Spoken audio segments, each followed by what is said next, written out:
No, I'm not surprised. The entire time I'm watching this football game and I'm watching the offense open up more than it was last week, I had to continue to pinch myself and remind myself that Cam does have an MVP and Cam played in the Super Bowl, both of which I have never experienced. And, I know how hard that is. Even when he was in Carolina, regardless of what system he was in, he was effective. He knew how to play football. It was never a question of Cam's football acumen.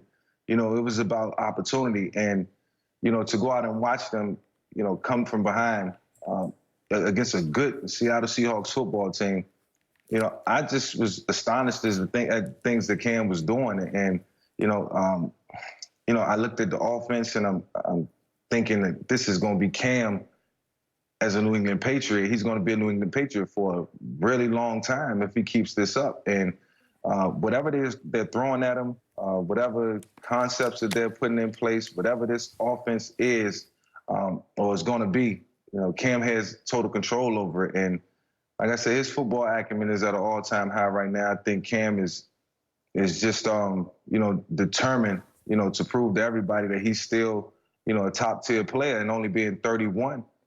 He has a lot of football left in him, and that has to be evaluated and looked at, when it's time to, make a decision on Cam and his future. So yesterday was a big step for Cam in terms of him putting the league on notice and showing, his coaching staff that he's capable of handling anything that they throw at him, because they opened up the book in the run game, pass game.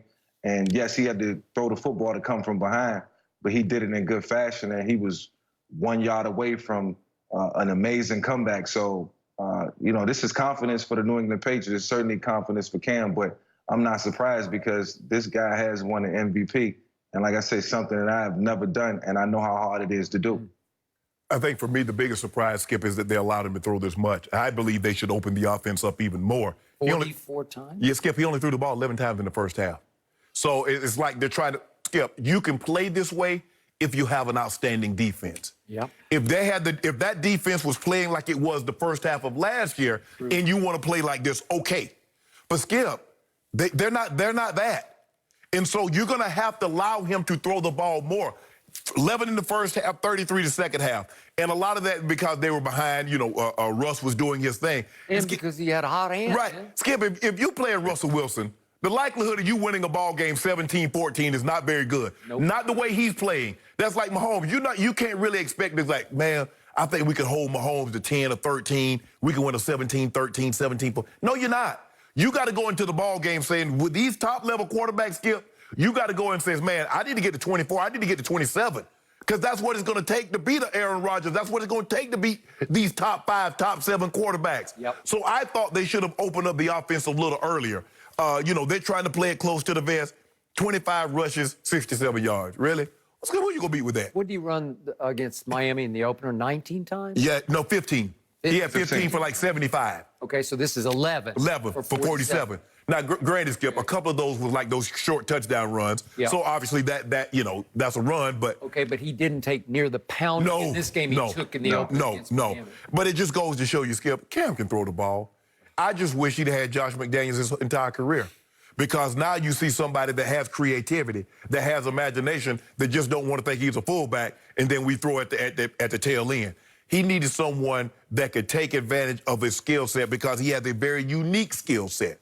But he showed you last night. And my only concern is Cam healthy, because we hadn't seen him healthy in about 2 years, Skip. If Cam's healthy, like Mike said, he won an MVP. You don't accidentally win an MVP of the league because you have to be good, consistent over 16 games. We've seen guys win Super Bowl MVP, Skip, and then they go somewhere else and we never hear from them again. Larry Brown, he got cut from the Raiders because he couldn't play. Deion Branch went to Seattle, got a big payday, ended up coming right back to the Patriots, Skip. So we've seen that happen. Yep. You don't accidentally, man, he lucked up and won that MVP. You don't luck up and win an MVP of a league. Nope. So I'm not surprised that he had this. I'm surprised they allowed him to show what Cam is still capable of doing, and I'm glad. So hopefully moving forward, Skip, they'll allow him even more opportunities earlier. I'm not saying, you want to have to throw 45, 50 times a game, but allow him to throw the ball a little earlier because he was dealing last night. N'Keal Harry, Bird, guys that we feel like, whoo, had them guys looking like they could play a little bit, Skip. Even revived Edelman's career. Look at that, a career high. Yes. Yep. Okay, I hear what both you guys just said. I got to tell you, I was shocked by what I saw because that was the best I've seen Cam Newton throw the football since the first month of his career back in September of 2011 when he just set the league on fire. And I've always said it was almost like unfair to Cam because he set his bar so high. In his first pro game, he gets thrown into the fire at Arizona. He throws for 422, and I think, this guy's going to own this league. He comes home against Aaron Rodgers and outguns him even though they lose the game, but he throws for 432. 2 games later, he goes to Chicago and throws for 374. Those are his 3 top games until last night. Right. He almost throws for 400. That's his 3rd most yards. That's the best. He was off the chart last night where I just said, I knew it was in there, but for all these years, that was 9 years ago. There are a lot of years in Carolina when he was really good. He was an MVP, but he didn't throw it like that. But, Skip, they tried to remember I guess so. D'Angelo Williams running, Jonathan Stewart running, Christian McCaffrey running. And North Turner came there, and he had North coach Troy Aikman to championships, obviously, but they were a run-oriented football team with Emmitt Smith. You're right. And I'm just sitting back in awe of what was happening, and the irony was Belichick, in the end, let down Cam's night because his defense wasn't good enough to hold up, albeit against Russell Wilson. There's no 12th man, so it was like a mausoleum in there. Exactly. There's no sound, but still, Cam played well enough to win the game. So, Michael, then Shannon and I went back and forth about the last play call. What do you think Cam should have done on the last play of the game? Did you like what the route he took to try to get it to the end zone? Yeah, I think that was about all he can do. And if I'm Josh McDaniels and Bill Belichick, I'm calling that play because we've seen Cam execute this play at a high level for so many years, date back to his days at Auburn. And we'll continue to see this play throughout the course of the season. It might come in different phases of the game, but this is Cam's signature. This is his signature play. This is what he do.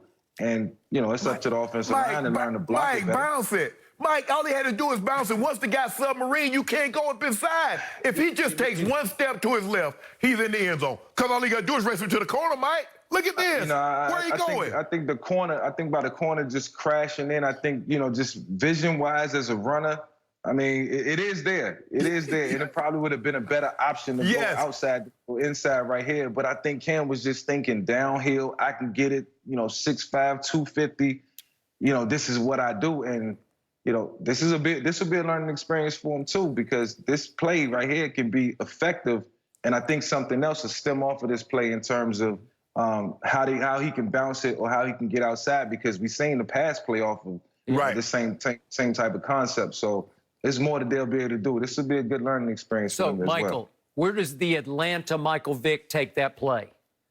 Oh, I'm taking it outside. Yeah, I know. Exactly. And it's over. Yeah, you racing him to the corner.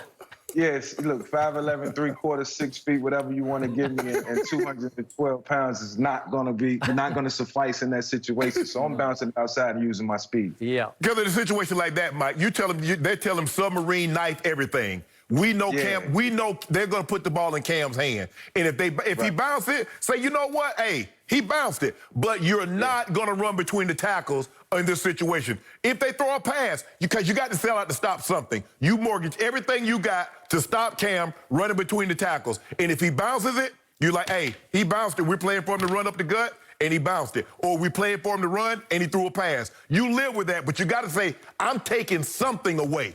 And you make sure you take that away, and he doesn't get that. But I thought Cam has been the good soldier, like, hey, this is designed to go here, let me go here. But knowing the Cam Newton, because I've seen Cam race guys to the edge.